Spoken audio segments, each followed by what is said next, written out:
Well, the 28th annual cardboard canoe race took place at Cedarville University this week. It's a staple for homecoming and parents' weekend and is clearly not going so well for those guys.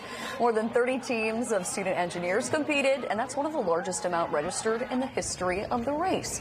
Students were, of course, very excited as they put a lot of effort into their canoes to get them into the water.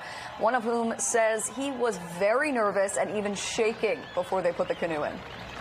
Our boat is made entirely out of 40 square feet of cardboard and one roll of tape. That's all the materials you get and all you're allowed to use, and it's supposed to float, so we'll see. It's supposed to. His team made it part of the way, but they actually sunk into the water before getting to the other end.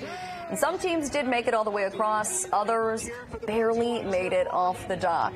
This activity is actually a class assignment for the engineering students where their grade is based off their success or lack thereof in moving across the lake. I don't know, that seems like a lot of work. Yeah. And some disappointment going on. And I'm watching that, I'm like, well, they have to probably make a test one, right? So you're going to be making a couple of, trial and error. I'm not a very strong swimmer, so I don't know that I would have to have some really strong team members doing that. Yeah, I mean, and the engineering part of it is difficult for sure. That's why we do this, and that we are not engineers. Well, you're a scientist. Yeah. Tell us about the weather. I can tell you about that. I don't know about the cardboard boat. So I'll tell you